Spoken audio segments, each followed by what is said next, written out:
Bismillahirrahmanirrahim. Assalamualaikum warahmatullahi wabarakatuh.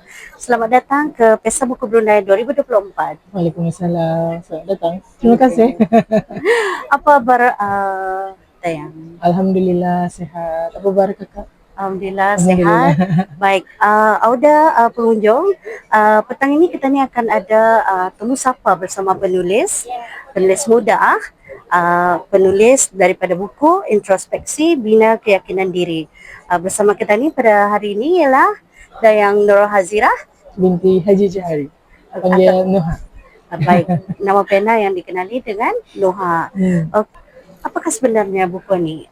Apakah genre yang ditulis oleh Dayang Nuha? Genre bagi buku ini sebenarnya adalah motivasi. Okay. Jadi ianya untuk membina keyakinan seseorang lah. Buku Introspeksi Bina Keyakinan Diri ini mengenai apa sebenarnya? Bolehkah Dayang ceritakan apakah sinopsis daripada cerita ini?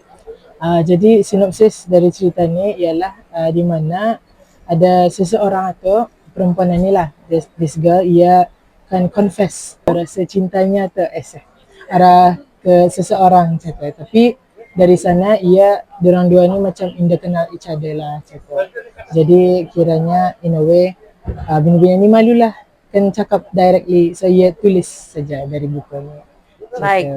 Mungkin ini cara golongan remaja menulis surat cinta mungkin atau mungkin ingin akan meluahkan perasaan kepada seseorang atau secret admirer tu. Baik, siapakah watak di dalam cerita ni? Watak sebenarnya ini represent myself. Saya dalam inilah, tapi lelaki itu dirahsiakanlah siapa.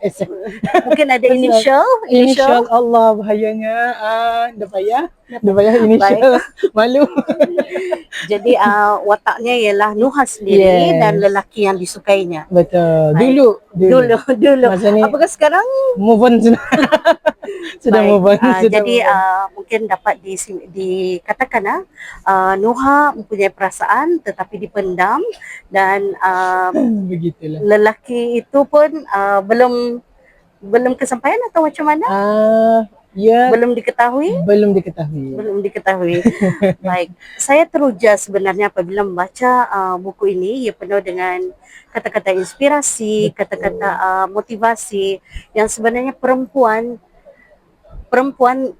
kalau dahulu disebut pergi mencari timba. Tetapi mungkin dengan mendapatkan buku ini nanti kita pengunjung akan dapat mengetahui apakah betul peribahasa atau perumpamaan pergi mencari timba tu. Okay, seterusnya banyak saya dapati di dalam ini kata-kata luahan ataupun kata-kata remaja lah. Mungkin Dayang boleh kongsikan apa sebenarnya yang tersirat di dalam fikiran Nuha ketika menulis buku ini? Masa menulis buku ini, fun fact-nya adalah ia mengambil masa dalam seminggu saja. Pasal during that pada masa tu kira dalam fasa-fasa kan move on lah semata. Jadi kira in a way juga dalam buku ini ia bagi tahu bahawa walaupun Tania tu suka someone, indah semestinya penghujungnya akan ke arah yang kahwin satu, indah semestinya. Tapi alhamdulillah dari buku ini Nuha akan sampaikan bahawa Tania dah boleh putus asa. Betul.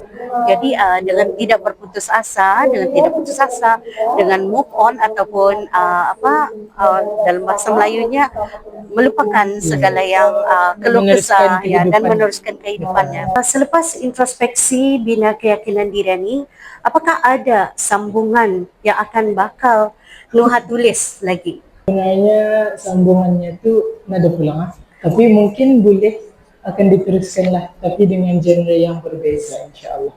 Sinopsis untuk buku ini adalah ianya di mana seseorang itu ia meluahkan perasaannya melalui tulisan.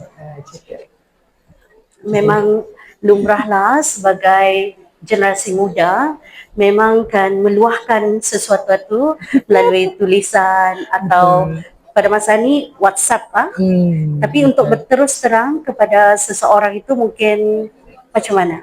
mungkin mudah-mudah bagi semua orang lah untuk meluahkan perasaannya sendiri, terutama kepada seseorang yang dia suka catat. Jadi menulis adalah salah satu benda yang bagi Nuha sendiri adalah satu cara untuk meluahkanlah perasaan yang tercapai.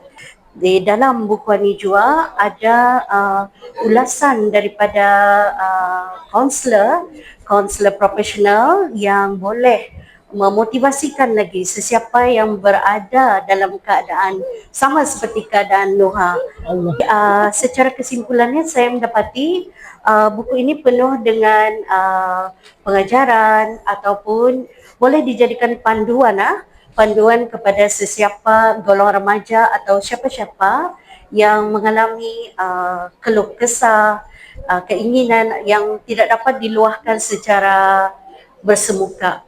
Jadi mungkin bis kita boleh menulis buku, menulis di dalam diary atau sebagainya.